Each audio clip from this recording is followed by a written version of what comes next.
अस्सलामुअलैकुम। मोहम्मद अज़हर सिद्दीक अपने programme political diaries के साथ हाजिर खिदमत है। दो तीन इश्यूज़ हैं बड़े अहम हैं जिस पे गुफ्तगू करनी है। आप लोगों की तरफ से ख़ास तौर पर था कि शयान अली आजकल नज़र नहीं आ रहा। शयान अली अपनी तरह पढ़ाई में मसरूफ़ है, लेकिन आज मैं कोशिश करूँगा कि वो सारा आज तक रिज़ल्ट क्या आए हैं वो मैं आप तक शेयर करूँगा शयान अली के कॉन्टेक्स्ट में। दूसरा, बहुत बड़ी चपेट है उन लोगों के लिए जो कह रहे थे कि इमरान खान साहब की आमदन कोई नहीं है, इमरान खान सब कुछ करते नहीं हैं वज़ीर आज़म के तौर पर। तो आज टैक्स डायरेक्टरी ने वो सारी चीज़ें मुंह पे दे मारी हैं। बैकग्राउंड पे वो टैक्स डायरेक्टरी चल रही होगी। आप लोगों की समझ के लिए 2019 की टैक्स डायरेक्टरी की बात हो रही है, उसके बाद 2020 क्या, अभी 2019 की शेयर की है। यानी वज़ीर आज़म के तौर पर जब वो आ गए थे, और क्योंकि ये 2019 का जो टैक्स ईयर आएगा ये जुलाई 2018 से जून 2019 का है। उसके बाद फिर आगे 2020 और 2021, उसमें भी यकीनन इमरान खान साहब की अपनी आमदन, लेकिन ये बहुत बड़ी चपेट है। इमरान खान साहब चाहते तो दे सकते थे, लेकिन अब जो टैक्स डायरेक्टरी में जो चीज़ क्लियर आई उसमें आ गई आमदनी जो है इनकी 4 करोड़ 35 लाख रुपया है, और 2019 में 98,54,959 रुपये टैक्स दिया। तो बड़ा ठीक ठाक टैक्स दिया है। 2018 के अंदर भी 2 लाख समथिंग के करीब टैक्स है उनका। तो ये इमरान खान साहब ने अपने आप को साबित कर दिया। और ये जो ATM और इस तरह की बातें कह रहे थे, अब तो मेरा नहीं ख्याल है कोई उनके पास जवाज़ रह गया। आपको पता है कि मुस्लिम लीग के जुनून के जो सदर कायज़े हज़ब इख्तिलाफ जो हैं शहबाज शरीफ की आमदन 5 करोड़ 63 लाख रुपया है, लेकिन उन्होंने टैक्स इमरान खान से कम दिया है और 82,42,000 रुपये टैक्स है। बैकग्राउंड पे टैक्स डायरेक्टरी के कुछ पोर्शन चल रहे होंगे जिसमें जो इनकम बताई है, प्रेजेंटिंग टैक्स वो होता है जो फाइनल सोर्स के हवाले से। फिर एग्रीकल्चर इनकम जो ये बात कर रहे थे ना, एग्रीकल्चर नहीं डिक्लेयर करनी, एग्रीकल्चर इनकम आप टैक्स के रिटर्न में एग्जम्प्ट के तौर पर डिक्लेयर करते हैं। सरीना ईसा के हवाले से बात हो रही है, ताकि जो ये कह रहे हैं वो भी चीज़ क्लियर के साथ आप लोगों के सामने आ जाए। पीपल्स पार्टी के आसफ अली जरदारी साहब ने 28 करोड़ 26 लाख रुपया, लेकिन उसकी आमदन जो है 22 लाख, टैक्स जो दिया 22,18,000 है। अब इसमें एक ही बात जो समझ में मुझे आ रही है कि एग्रीकल्चर इनकम ज़्यादा होगी। वो बैकग्राउंड पे मैं जो ब्रेकअप करके ना वो चीज़ें जो टैक्स डायरेक्टरी के अंदर है, टैक्स डायरेक्टरी का फर्स्ट पेज, और मैंने टीम को कहा कि वो स्पेशली आपको सिर्फ उतना सा, वरना तो 19 के करीब गालबन पेजेस हैं, तो 19 में आपको समझ नहीं आएगा। अब आ जाते हैं बिलावल भुट्टो ज़रदारी के हवाले से। उन्होंने 2019 में 3 करोड़ 81 लाख रुपया और 5,35,000 रुपया टैक्स अदा किया है। और वज़ीर ख़ारजा जो हैं शाह मोहम्मद कुरैशी ने आमदन 83 लाख रुपया है और 8,51,000 रुपया टैक्स अदायगी की है। वफाकी वज़ीर इत्तलात फवाद चौधरी ने आमदन जो है वो तकरीबन 34 लाख रुपया है 2019 में, और 1,36,000 रुपया टैक्स अदायगी की है उन्होंने। और हमाद अज़हर जो वफाकी वज़ीर, उन्होंने 6 करोड़ 37 लाख रुपया और 2019 में 1 करोड़ 80 लाख। जो कह रहे थे कि हमाद अज़हर ने टैक्स नहीं दिया, तो आप लोगों को अंदाज़ा लगा लें। इसी तरह असद उमर के हवाले से 2019 की आमदन 3 करोड़ रुपया है और 42,72,000 रुपया टैक्स अदा किया है। और बाकी अरकान के हवाले से आपका तकरीबन 80 सेनेटर और 312 कौमी असम्बली में 2019 में टैक्स गोशवारे जमा कराए। शौकत तरीन ने 2 करोड़ 66,27,737 रुपये और अपना जो और इनकम टैक्स जो अदा किया है उन्होंने 66 लाख रुपया। ये फैसल वाडा ने 11,62,000 रुपये का टैक्स अदा किया। फ़ारूक नसीम ने 42,85,201 का इनकम टैक्स। आज़म नज़ीर तारड़ ने 25,40,000 रुपया। सेनेटर जो अहमद ख़ान, उन्होंने 23,88,000 रुपया। सादिक संजरानी ने 13,99,000। तला महमूद ने बहुत ज़्यादा जो है ना वो टैक्स अदा किया, 3 करोड़ 22,80,000 को 559 रुपये। शिबली फराज ने 8,85,000 रुपया। असद कैदर ने 5,55,794 रुपये। और अब इसके अलावा एसोसिएशन पर्सन के हवाले से भी हैं वो चीज़ें। और कमाल की बात है यूसुफ रज़ा गिलानी ने 2019 में कोई टैक्स अदा नहीं किया है। आपके पास अगली बात लेके चलते हैं खैबर पख्तूनख्वा के बल्दियाती इलेक्शन के हवाले से। दूसरा मरहला मैंने आपको बता दिया था, इलेक्शन कमीशन ने जो महफूज फ़ैसला वो सुना दिया।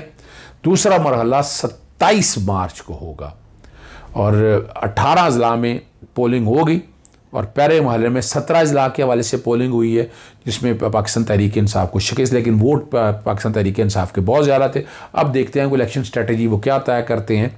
और जनवरी और फरवरी के दौरान अपना बेशतर अजला में बर्फबारी होगी, इलेक्शन मुतासर होना था, इसलिए दूसरा मरहला जो 16 जनवरी को होना था वो आगे चला गया। अब आपके साथ एक बड़ा अहम इशू मैंने डिस्कस करना, और ये मैं ओवरसीज़ के लिए मैं कोशिश और काविश करता रहता हूँ, ये बड़ा अहम इशू है। सेक्शन 3 और सेक्शन 4 जो है ना पाकिस्तान जो CPC सिविल प्रोसीजर कोड का चलेगा, जो जुरिसडिक्शन के कॉन्टेक्स्ट में है। 188 चलेगा ज़ाब्ता फौजदारी के हवाले से। पाकिस्तानी है, पाकिस्तान से बाहर जाते हैं और वहाँ पाकिस्तानी कोई जुर्म करता है, यानी ये मैंने अभी आपके सामने जो केस रखना है, ये नसीम अहमद ख़ान है दुबई के अंदर, कोई इन्होंने काम किया एक पार्टी के साथ, उसका नाम है बुरहान रज़ा नज़ीर वल नज़ीर अहमद।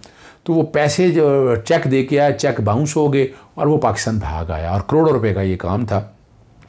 उनकी तरफ से अंदराजा मुकदमा की दरख्वास्त दी, सेशन कोर्ट में गए, सेशन कोर्ट ने कहा कि नहीं ये मुकदमा बनता नहीं है। फिर लाहौर हाई कोर्ट में जस्टिस अनवारुल हक के सामने ये मामला लगा था और वहाँ ये पॉइंट बड़ा लीगल पॉइंट उठाया था कि पाकिस्तानी जहाँ कहीं भी हों वो हमारा अपना ताजरत पाकिस्तान के कॉन्टेक्स्ट में, ज़ाब्ता फौजदारी के कॉन्टेक्स्ट में और पाकिस्तान पीनल कोड के कॉन्टेक्स्ट में वो चीज़ें सारी मैंने आपके सामने रख दी हैं। CPC के कॉन्टेक्स्ट में भी वो चीज़ें रख दी हैं कि जुरिसडिक्शन पाकिस्तानी कोर्ट के कॉन्टेक्स्ट में है, और जहाँ कहीं भी हों तो ये आम आप सब लोगों के लिए जो ओवरसीज़ पाकिस्तानी है वहाँ भी आप अपने तक कार्रवाई कर सकते हैं, लेकिन पाकिस्तान के अंदर भी कार्रवाई हो सकती है उनके खिलाफ फौजदारी। और ये मामला मैंने लाहौर हाई कोर्ट के सामने मैं ले आया हूँ। उम्मीद है इसके ऊपर लाहौर हाई कोर्ट अंदराज मुकदमा का अब लॉ मैंने क्लियर कर दिया इसके ऊपर। वो बैकग्राउंड पे वो जो है ना पिटीशन जो है नसीम अहमद ख़ान की, बैकग्राउंड पे वो पिटीशन चल रही होगी, ताकि आप लोगों को कोई असिस्टेंस चाहिए हो, कोई हेल्प चाहिए हो, तो मैं हर वक्त हाज़िर हूँ। अब चलते हैं आखिरी इशू की तरफ। हाँ जी, शयान अली पे मैंने गुफ्तगू इसलिए करनी है, आपको याद होगा शयान अली अपने वालिदैन के साथ एक रेस्टोरेंट में खाने का, वहाँ आबिद शेर अली मौजूद था, और आबिद शेर अली ने जो ज़ुबान और जो गलाज़त इस्तेमाल की वो मैं नहीं बात करना चाहता, वो रिकॉर्ड का हिस्सा है। और वो बच्चा जो 16 साल का बच्चा था वो इसके अगेंस्ट उठ खड़ा हुआ और उन्होंने इसको नाको चने चबाए, इस ख़ानदान को ख़ास तौर पर। मैंने कुछ चीज़ें बैकग्राउंड पे चाहूँगा वो साथ साथ चल जाएं ताकि आपको बड़ी क्लैरिटी के साथ चीज़ें समझ आना शुरू हो जाएं। मेरे सामने वो सबसे पहला लेटर जो है वो 8 सितंबर 2021 का है, जो बोरिस जॉनसन को लिखा शयान ने। ठीक है, करप्शन और इस कॉन्टेक्स्ट के हवाले से इस मामले में मैटर टेक अप करें, और साथ साथ ट्वीट चल रहे होंगे आपको समझने के लिए। बैकग्राउंड पे वो सारे ट्वीट वो सारे चल रहे होंगे। फिर उससे पहले अगर आपको याद होगा कि बाकायदा एक पटिशन जो है वो बैकग्राउंड पे वो भी चल रही होगी, जो पार्लियामेंट में बाकायदा नवाज शरीफ के कॉन्टेक्स्ट में, और जो identify and sanction any Pakistani individual involved in money laundering. 36,385 उस पर सिग्नेचर हो चुके हैं और 1 लाख सिग्नेचर चाहिए थे, और डेडलाइन 16 फरवरी 2022 पहुंचने वाली है। अगर आप लोग कर सकें तो देख लें, लेकिन अभी फ़िलहाल वो स्लो हो चुकी है, और पाकिस्तानियों को आगे इस मामले को बड़ा टेकअप करना है, डिपेंड करता है आप कब करते हैं। फिर इसी तरह ही 10 डाउनिंग स्ट्रीट वो लेकर गया, ठीक है ना जी, और 8 सितंबर को शयान को जवाब आया कि पटिशन के कॉन्टेक्स्ट में पार्लियामेंट UK कि जहाँ मनी लॉन्ड्रिंग के हवाले से है कि गवर्नमेंट उस पर रिस्पॉन्ड तब करती है कि जब 1 लाख के करीब सिग्नेचर्स हो जाएं, और फिर एश्योरिटी दिलवाई कि हम करप्शन के अगेंस्ट बड़ा सीरियसली एक्शन टेकअप करेंगे। और शयान ने बाकायदा उस लेटर के कॉन्टेक्ट फिर शयान को 8 अक्टूबर को नेशनल क्राइम एजेंसी को जो लिखा उसके हवाले से लेटर आ गया मनी लॉन्ड्रिंग के कॉन्टेक्स्ट में। जो मनी लॉन्ड्रिंग के कॉन्टेक्स्ट में उन्होंने लिखा कि यहाँ नवाज शरीफ ख़ानदान और इन लोगों के ख़िलाफ़ लिखा जाए। ये बड़ी हिम्मत है इस बच्चे की, और वो बैकग्राउंड पे वो ट्वीट भी चल रहा होगा और वो लेटर भी जो है ना वो बैकग्राउंड पे चल रहा होगा, ताकि आप लोगों को चेन ऑफ इवेंट में सारे आज बता रहा हूँ। आज मैं कोशिश कर रहा हूँ कि आप तक मैं वो सारे जो चेन ऑफ इवेंट है ना वो आप तक मैं बता सकूँ। और फिर जो करप्शन और करप्ट चार्जेस के हवाले से बताया गया कि जनाब इसको क्लियर कर दिया गया है शहबाज शरीफ को। अच्छा, वो लेटर था बेसिकली तो अकाउंट डीफ्रीजिंग ऑर्डर के कॉन्टेक्स्ट में था ना, तो वो सारा लेटर आप लोगों के सामने मौजूद है रिकॉर्ड पे, और वो दोनों एप्लीकेशंस के कॉन्टेक्स्ट में बैकग्राउंड पे वो चल रहा होगा और ट्वीट भी चल रहा होगा कि जो बेसिकली मिस्टर शरीफ और मिस्टर अहमद उसके कॉन्टेक्स्ट में था। आपको पता है इसके अगेंस्ट जो है बाकायदा पैमरा में दरख्वास्त दायर की गई, पैमरा में दरख्वास्त दायर की गई और पैमरा ने मंसूर अली खान के हवाले से ऑर्डर पास कर दिया अपोलॉजी एयर करने के हवाले से। अभी तक अपोलॉजी नहीं एयर की उन्होंने। बाकी जहाँ तक कमरान शाहिद और बागजियो के कॉन्टेक्स्ट में है वो पिटीशन अभी हियरिंग हो चुकी है, उसका जैसे ही ऑर्डर आएगा आप तक शेयर कर दूंगा। तो ये भी 30 सितंबर की है ट्वीट जो बैकग्राउंड पे चल रही होगी और साथ साथ चीज़ें भी चल रही होंगी। फिर जहाँ तक ये बड़ा वाज़ेह तौर पर आ गया, फिर सोशल इशू रेजिस्टेंस मूवमेंट जो इंसाफ की उम्मीद के हवाले से है और वो बैकग्राउंड पे चल रही होगी, जो इस बच्चे ने कोशिश करके चलाने की बात की है। और फिर शयान ने आपको बताया एक एफिडेविट टेस्ट करवाया, आपको याद होगा कि जिसमें इधर उधर की कहानी करप्शन के कॉन्टेक्स्ट में, और 16 साल का बच्चा वो बैकग्राउंड में आपको याद है। हालांकि जो नोटरी करने वाला था वो बाकायदा जो है ना उसको कोविड हुआ था। सिर्फ बताना ये था कि ये एफिडेविट की जो कहानी है ये सब एक ड्रामा है, ये सब एक कोशिश और काविश थी कि जो बेवकूफ़ बनाने के कॉन्टेक्स्ट में थी। और रिसेंटली जो है ये 22 दिसंबर को अपना दरवाजे उसने सारे खटखटाए और foreign commonwealth and development office ने शयान को एक जवाब दिया, thank you for letter of 8 सितंबर प्राइम मिनिस्टर के बाद sanctioning those involved in corruption in Pakistan, UK government is acting robustly to tackle corruption. फिर इस बात को उन्होंने रीट्वीट किया कि करप्शन के अगेंस्ट वो सारे एक्शन वो लेगा। आज मैंने सिर्फ और सिर्फ इस पोर्शन के अंदर शयान की उस एफर्ट्स का जिक्र किया, उसको कंट्रीब्यूट करने के लिए, उसकी खिदमात को सराहने के हवाले से। ये हमारी कोई ज़ाती लड़ाई नहीं है, ये इस कौम के लिए लड़ाई लड़ रहे हैं। जिस किसी ने भी लड़ाई लड़नी है वो बेहतरी की तरफ चीज़ों को लेकर जाएगी ताकि उसके रिज़ल्ट आपको बेहतर मिल सके।